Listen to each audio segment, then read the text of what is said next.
Hello, Top Fan Rivalry followers and Bourbon and Baseball Pod followers as well.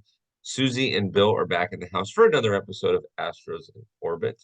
How are you, Suzy? I'm good. How are you? Have you recovered from Vegas yet? I'm working on it. I don't drink, I don't gamble, but boy, I did not get a lot of sleep. And so yes, I slept very well the last 2 nights. So yes, I am starting to recover. Well, good. FanFest looked amazing. Like I tuned in to some of the live broadcast stuff that some of the people did. Looked like a lot of fun. I will attempt to, be there next year, hopefully, fingers crossed. So, Is it fair to say that we can cancel it if you're not going to be there and just disappoint no. everybody? No. No. No. That's not that I'm not important enough to cancel things for. That's not fair to all the other people. Absolutely not. No. I would love we'd love to have you out there. We had a great time. Absolutely not. If I do make it out there, that all of the podcasters have to do this the zip line down Fremont Street. And like think of the content, Bill. Think of the content that would give. I'm just saying. That would be So amazing. on Sun on Sunday night, we were trying to actually do that, was do the zip line. The problem that we the problem that we ran into was we were there later because we went to Pizza Rock right there by Fremont Uh-huh. Street, and Uh-huh. and there was like 11 of us. We got this party bus, and then Big Dave and his wife joined us, and then we were going to do the zip line. But by the time we thought about doing it, they had one at 11, one at like 11:20, and one at midnight, which we didn't Oh, care sad. the time. Uh-huh. Right. That didn't bother us, but for some reason, the the one that we wanted to do wasn't until the next morning or something. I don't know. Megan was working on it and she just said, "Yeah, no." I'm like, "Okay, okay." So, yeah. I mean, I'm in. Let's do it. Let's go zip Okay. lining. All right.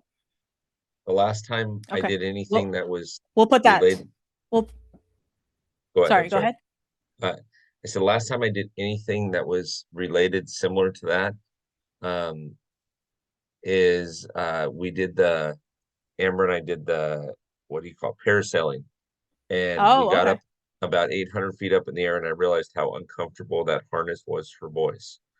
And we were up there for about a half hour, and I was singing, alto and soprano when I got down. I'm like, let's not do this again. So as I'm looking at the zip line, I'm thinking, oh, flashbacks of being on Catalina Island and zip lining. I mean, Okay, parasailing. here. Well, so to be fair though, that zip line is not that long. So you'd maybe only be singing alto or soprano for like, half the time. I'm just saying, just putting it out there. Uh-huh. How about none of the time? How about find me like a harness that will hold me, but will also not hurt me? Hmm. How about that?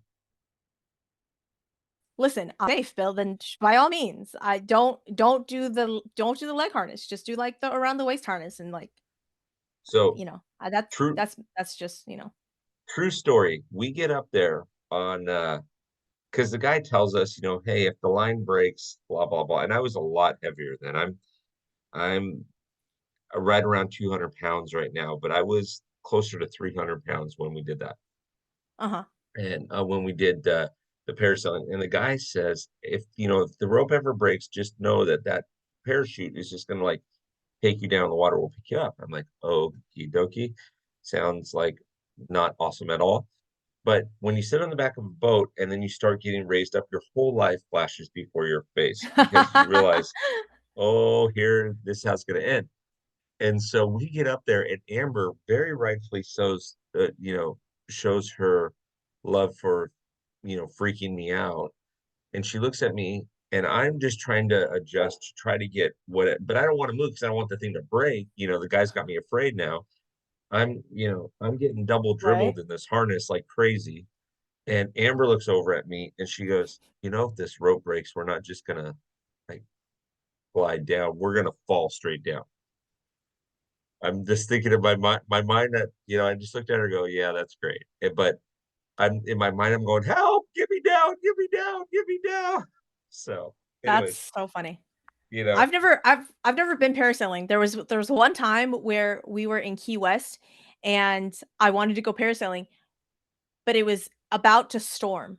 Oh, Literally, like, you could see the clouds rolling in, and we had, like, 2 hours to kill before we needed to leave, and I wanted to go parasailing the entire time we were there, and it was the only thing that I wasn't able to do, and so we go, and Mike was like, "Fine, like, let's go ask," and so we go and we ask the people, and they're like, "Oh, yeah, no, we have plenty of time. We'll go away from the storm." And Mike, "That works, that's what," and I was like, "No, we could go, like, we're going away from the storm, like, listen to the people," and he goes, "Absolutely not, like, we're not doing this. I'm not getting into the air on a flying thing with a storm coming in. That's not what we're doing," and I'm all, "You just don't want me to have any fun, you don't want me to live my life? Is that what you're telling me right now?" And he goes, "No, I want you to have a life. I want you to stay alive." yeah. And I was so mad at him for not letting me go parasailing in a storm. And literally, I think after that conversation, after we had like walked away from the people, I think maybe 7-10 minutes later, it started to just rain like cats and dogs on us. And Mike's like, "See, this you would be in the air with this right now." I'm all, "I don't care. I don't care. I don't care." I've been wet before. I'm okay. Giddy Yeah, up, let's go. No, yeah. yeah, yeah. Mhm. Yeah. Yeah, I'm That's kinda my with parasailing Mike on story. this one. I mean, I every time I fly, and I fly a lot, but every time I fly, I'm buckling my seatbelt going, and I'm thinking of that line from Rockhound on, Armageddon. I'm sitting on X number of things that feel several thousand moving parts all built by the lowest bidder. Let's just hope that, this plane gets to where it's gonna go. And Yeah. so Yeah. trust me, I have that weird thought in my mind, but then I also realize that, Amber makes seven figures if I go away. So, some days I think she wants the cash. Well, she's weighing her options. I, She's weighing her options. amen. Amen. Anyways, we could talk about parasailing all day. Let's talk. You guys got a unique situation in Houston, and I'm going to give you my thoughts at the end, but tell me what you think about signing a full-time closer. Now, you have a full-time closer already. That Big we man do. Ryan is your full-time closer. Now you got a guy who hasn't had a haircut since 1997, 1998, as a potential closer. What are your thoughts about carrying two closers?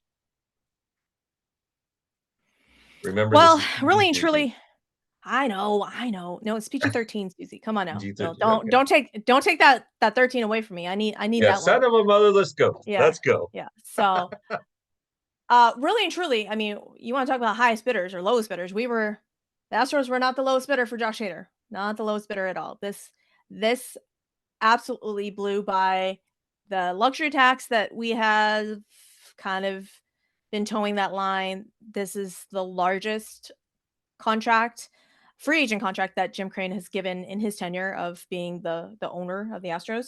5 years, $95 million. And the fact that it, you know, has to technically be the highest closer contract because of the deferred money from, Edwin Diaz. It just cracks just on one hand, I'm really happy that we went out and got that relief option that we needed. Kendall Griffin went down, and with the relievers that are on the market, I wasn't thrilled with all of the options. Let's just put it that way, but our bullpen lost 3. I mean, we lost Stanek, we lost Neris, we lost Maton, but the fact that, we went out and and Jim Crane said, "You know what, Dana? Go. Let's do it. Go get him. We'll figure out the rest on our end over here."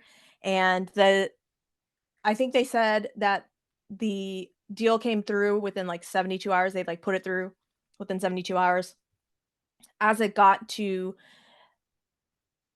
become clearer that, the deal was going to come through, both Dana and Joe Espada got on the phone with Ryan Presley to kind of feel him out and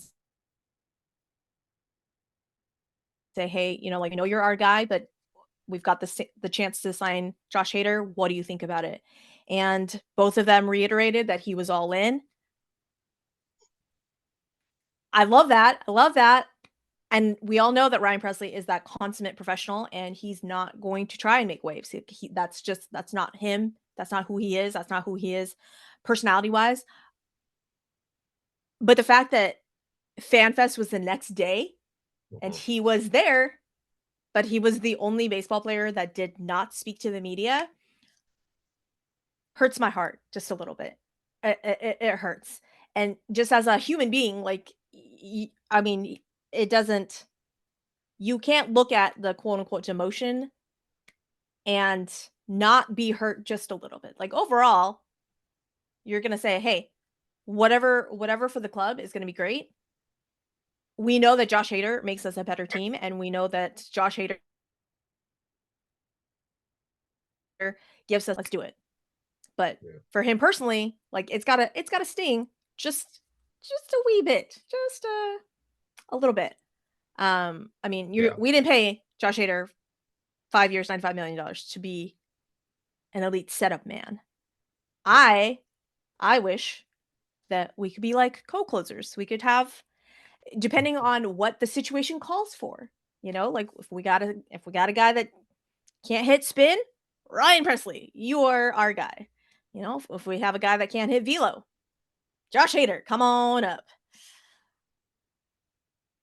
I think I read an article by Chandler Rome that says that Espada is going to be a little bit more matchup favored. However, he wants the defined rules for the guys. He wants the guys to know kind of like in what situation they'll be Gonna put work in out. and what to expect.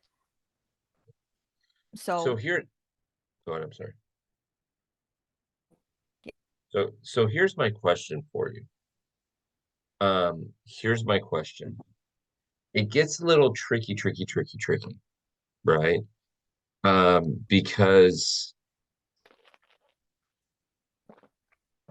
a closer has a different mentality, right? They go to the ballpark recognizing the fact that they are probably going to pitch every day. They come in historically, they've come in like Mariano Rivera, enter the Sandman. They come into music, they come into like this pressure situation, this vibe, right? How do you do that when you're in the bullpen with another guy that might be called? Like, how do you get yourself mentally prepared? That's the question that I mean, because I've seen this happen. The Dodgers had two closers at one point, and it was an epic fail because nobody knew who was coming in, right? The players, I mean, who cares about the fans? So, thoughts on that? yeah, again, I think it'll be interesting to see. I mean, and really, no one knows what's going to happen, how Joe Spot is going to play it out. If really and truly, if Dusty Baker was still our manager, I honestly believe that regardless of how much Josh Hader was getting paid, Josh Hader would be our setup man, and Ryan Presley was going to be our closer. I'll just be really honest. I Yeah, don't think I don't think Dusty would have quote unquote demoted Presley to the eighth inning. Um, but I think as it stands, we will see Brian Abreu in the seventh, Ryan Presley in the eighth, and Josh Hader in the ninth. yeah, But we all know, if you watch any sort of Astros baseball on a consistent basis, you know that Ryan Presley on the second night, on back-to-back nights that he has to close, if he has thrown more than 15 pitches that first night, he is not a sharp. And that is when Ryan Stressley maybe comes in just a wee Ryan bit. Stressley, Just a eh. And don't get me wrong, I love America's closer. I absolutely adore Ryan Presley. America's closer. America's closer. Uh-huh. Oh, absolutely. Who closed the games for Team USA? Was it Ryan Presley? Absolutely. America's closer. Mhm. Yeah. When he's playing for Team USA, when he's playing for the orange and whatever, he's the Astros closer. He's not America's closer. That, was he Team USA? Yes. Yeah. So therefore, is he America's closer? Absolutely. Absolutely. So anybody that plays for Team USA is America's whatever, is what you're saying. No, because there were multiple people that played multiple roles in that game. Mhm. So Mike Trout's America's center fielder. I mean, probably a lot of people would actually agree with that. So yes, Okay. And Derek Jeter's America's shortstop. there's America's nothing. No, Ah, so we're finding not not not not from that team, not from that team. we're finding a cheek in Susie's armor here. No. No, Also, like, are we gonna call Trey Turner America's shortstop? I mean, maybe. I'll watch that gif of him sliding all day, every day. That's fine. his, yeah, him and his slide. He's got America's best slide. We'll Exactly. call it that. So, But no, I honestly like I would love if on if Ryan Presley closed the one game on, Friday night, that Josh Hader would close the game on Saturday. So the fact that like both of the guys are going to be utilized, and that would be delightful. I mean, Ryan Presley's getting up there in age, and we haven't even factored in like Brian Abreu, who quite honestly is filthier than both of them. So I thought Brian Abreu, once Brian Presley's contract vests, I I thought Brian Abreu was going to be our next closer, yeah, yeah. and now he's not because we've got Josh Hader for the next 5 years. It's so Brian Abreu's a flipping steal of a deal on what 3.5 million, I think, is what his arbitration contract got. Mhm. But the fact that he could be the closer on at least 20 different teams now, But he wouldn't be America's closer. he would not be America's closer. No, nope. That title is strictly for Ryan Presley. Absolutely. Hmm. America's closer. Um, I'm interested to see how it works out. I really am because historically, just historically speaking, you get two closers in there. Sometimes it goes awry, but I'm interested to see how it works out for sure. Yeah. For sure. Well, and like the fact that the man hasn't given up a postseason run in like 22 innings or something, Who 22 and a who third or Josh Hader? something ridiculous. Nope. A Ryan Presley. I'm sorry, America's closer, Ryan. So, America's closer. Get it right, Bill. Get it right. Get it tight. That's why we're doing this Astros in Orbit podcast, to teach all of the peoples all of the things. so Ryan Presley hasn't given up a run in how An many earned innings? run. Correct. 22 and two thirds, I believe. Okay. So during the ring ceremony this year, that'll be in Houston too at the Juice Box, right? No, because we are, that will be for the Mimic Made Park people up a little bit farther. Hmm. So what No. what you missed at FanFest when we did a rivalry talk episode, Stadium Food Girl Val was on with Big Dave. Obviously, Big Dave's Uh an Astro fan. Stadium Food Girl is a Ranger fan. So Dave was talking about the South Oklahoma Rangers. And huh. so she started calling the Astros the West Louisiana Astros. So, Well, see, but that doesn't work as well because it's literally like it's not as close. It's not as close. well, I thought It what doesn't was work as funny well. was I was getting a geography lesson. Like we were talking baseball and somehow or another my high school geography came back and I was having like nightmares. I didn't like the class then. Why am I sitting through it now? I'm in my 40s. Come on. Yep. But it was nice between South Oklahoma and West Louisiana. I thought, all right, I guess this is personal now. So all right, let's do it. That's that's precious that as if it hadn't been personal before. Like Yeah. Yeah. It's like if it hasn't been personal before, we're now there. that's funny.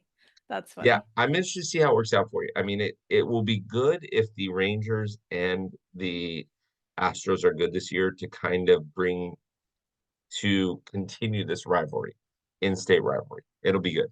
Now I know how you feel about that. You're probably not that giddy up about it, but I think it's yeah, I think it'll be fun. I'm concerned about that. So yeah.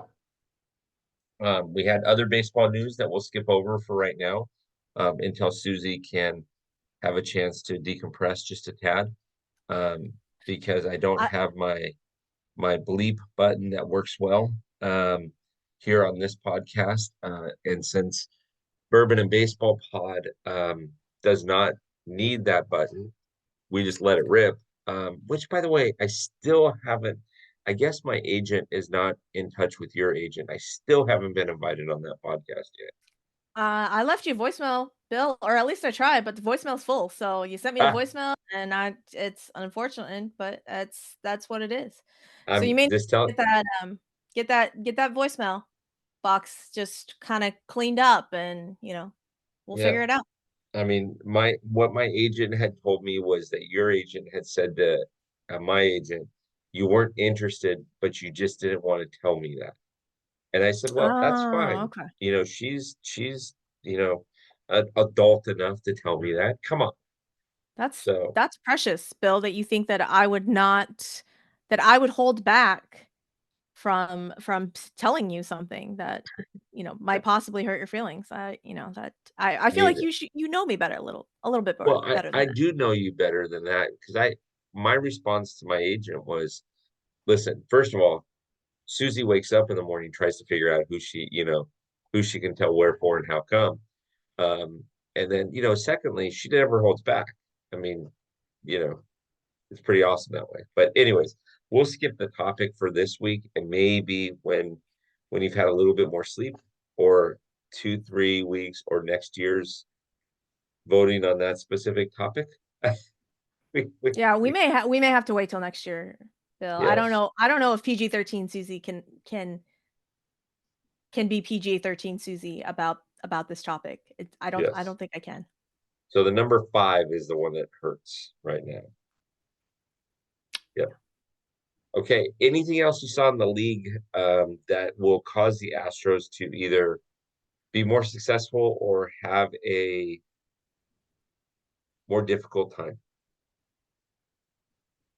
I'll tell you what's going to give me a little bit more difficult time is now the fact that Jim Crane has gone over this luxury tax that and broken this threshold. Now he's given me hope. Now there's hope in my soul, and we all know that that's a very dangerous thing when one has hope, because then you're much more disappointed when the situation doesn't come to fruition. So the fact that he went so far as to give Josh Hader a 5-year, $95 million deal now gives me hope that Uncle Jim will say, you know what, this this window is open now, and I've opened it just a little bit more. What? Let's go. Here's the checkbook. Kyle Tucker, 10 years, $300 million. What do you say? And that way, Susie will not have to rent out a padded room in the upcoming seasons. Okay? That would be lovely. I would absolutely adore that if we could get that done. We could get that done. So now the question is, are you renting out the padded room or are you becoming an occupant, an involuntary occupant in the padded room? Because there might be a little bit of both. It depends on who gives him the contract. If I have to cheer if I have to see Kyle Tucker as a Ranger or as a Yankee or as a Dodger, I may be a permanent resident of said padded room. But if he goes to, say, like the Diamondbacks, which I don't think that would happen, that's fine. I can deal with the Diamondbacks. I can deal with the Cardinals. I can deal with the Cubs. I can deal with pretty much any of the other teams besides those teams that I listed. So you can deal with the Angels, I could deal with that. you can deal with Seattle. Oh, that one would hurt, but that one wouldn't hurt as badly. as the three that I listed. So you're saying Dodgers, which why that is, I have no idea. We're not in your division. But What do you mean? What I Because again, Bill, what's the final goal? Is the final goal to win an ALCS or to win the division? No, the final goal is to win the what? I was gonna say Super Bowl, not the Super Bowl. basketball, I just watched a football documentary about Jason Kelsey, who I would personally run through a wall for. But it's to win the World Series. It's to win that. So if the Dodgers have paid $94 bajillion in deferral money, that's what they're trying to win. I don't want to see. deferral money. Yeah, I don't want to see Kyle Tucker. I want to see Kyle Tucker get paid. Not in 43 years. I want to see Kyle Tucker get paid right now. Right now. Okay, Okay. so the Dodgers offer him a $12 million or $18 million contract per year for the next 5 years, and it's none of it's deferred money. No, because he doesn't want a 5-year contract. He wants a 10-year contract. That's what he wants. He wants a 10-year contract. When was the last time you spoke to him? I have my ways of knowing, sir. Because Okay. I keep sending him a voicemail. That's why my voicemail is always full. Yeah. Yeah. Just random thought, last thought I have for you here. Okay. Did you see what the state of California is trying to do with the Otani contract? I heard rumblings that they were trying to pass some sort of like legislation, something or another, so that like he couldn't wait to get taxed. But then I was like, you know what? I don't want to. I don't want to learn anything else about the Dodgers today. So I kind of put it on my mind. So can't wait to get to Houston. That was 5 minutes. Um, so I guess the state of California, the legislature is trying to petition Congress to force the hand and to create a bill that says that professional athletes cannot defer contract or contractual money, but have to get paid the taxes on it before it's earned. So yeah. That's So even though Shohei doesn't earn that $68 million this year, the state of California wants their income tax on it on the off chance that he moves out of the state or out of the country when it's done. So yeah, that's precious. I think it says more about the state than it does. I mean, it's one of those things where you look at and you just go, "Oh, how cute," and move on, right? But no, the state of California is serious. They want their cash, even though he hasn't earned it yet. They want to be able to tax him this year as though he earned it. Wow. That's You might as well just throw never mind. That's we're gonna get into way other territory, and we don't have enough time for that, Bill. Yeah, We don't have enough time for that. but just thumbs up or thumbs down on that idea. Thumbs down. Yeah, Thumbs yeah, down. Absolutely thumbs down. yeah. Both thumbs down. Maybe a few Yeah. toes down too. Yeah. Yeah, no, I agree. In fact, we have a lawyer who is writing an article for the locker room, taking it from a constitutional perspective. That will go up, I think, the 29th. So Oh, yeah, fun. it's gonna get yourself to read that because it's gonna be good times. So, anyways, Susie, what else do we need to cover in Astros in orbit? We covered Kyle Tucker and apparently the teams that he's not allowed to go to. Mhm. Um, we've covered oh, you know what would be a good trade? I'll make you a trade straight up right now. Ready? You give us King Tuck, we'll give you Joe Kelly. Absolutely the F not, Bill. Okay, so for those of you watching this, you understand. For those of you listening to this in the locker room, you understand that I'm just playing with Susie, and I'm going to end up getting paid back for that at some point. Um, but yeah, no. Joe Kelly, listen, he's going to wear number 99. He's like Ricky Vaughn this year. We'll give him to you. Put him in your bullpen. Fans love him over there. I'll put Joe Kelly 6 feet under. How's that? How's that? 6 feet under Okay. what? Mm, No, just concrete, don't answer dirt, that. doesn't don't I don't know. You're Now you're but now we're into premeditated things. Thanks, Bill. Thanks. I appreciate that. you're trying so hard. You are like the actor or actress that is trying to speak a language in a movie that they don't, it's not their native language, so they're trying to think through it. You're like sitting there going, "Oh, don't I can't say that. Boy, if I was on my show, I could say that. I could say that. I could say that. But how do I say this? Hmm. Yeah. PG-13 Susie's struggling right now. I need you to know this. That's but it's gonna be fun. I cannot wait till PG 13 Susie meets Dodger baseball Bill after that series in July. That's gonna be awesome. That episode will be awesome. In fact, we might have to put a little something something on it for that 3 games. Figure out something. I just may have to bring my own censored button, and every time I feel like I need to be rated R Susie, I will just censor myself with my own button, and that may maybe that's what we'll do. Maybe it will be like maybe we should get some of those staples that was easy buttons. And so when something happens, that was easy. That was easy. Maybe that's what we need. That's Yeah. make the show a little bit better. That was easy. So, anyway, Susie, we talked about Kyle Tucker. We talked about, we stayed away from one specific topic.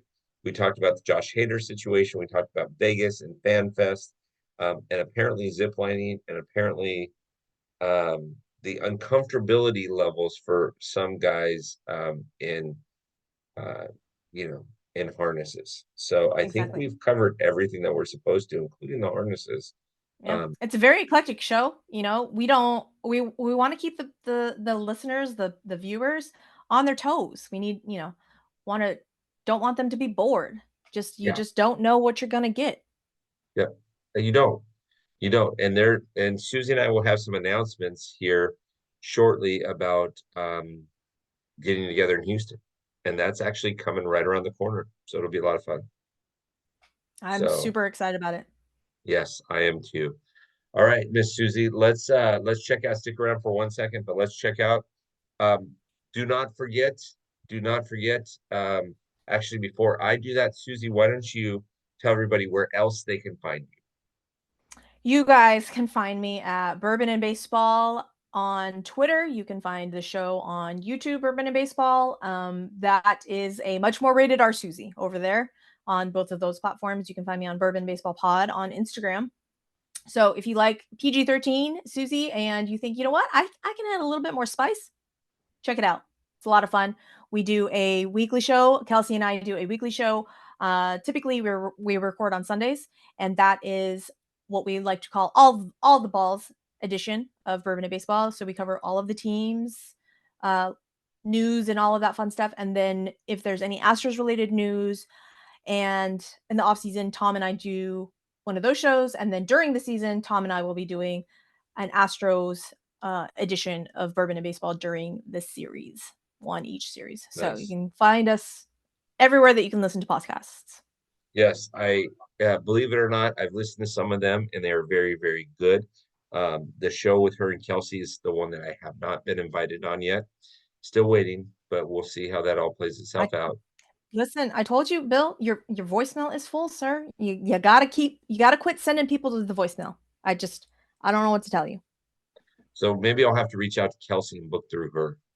Okay. Um, Man, that might be easier. But yes, and so check it out on those platforms. Don't forget to follow Top Fan Rivalry on our platforms. X, obviously, I still call it Twitter, but Twitter, YouTube, Instagram, Facebook. So we will do this again next week. Another Astros in Orbit episode. Thank you so much, Miss Susie. Thanks, Bill. Talk to you then. Okay.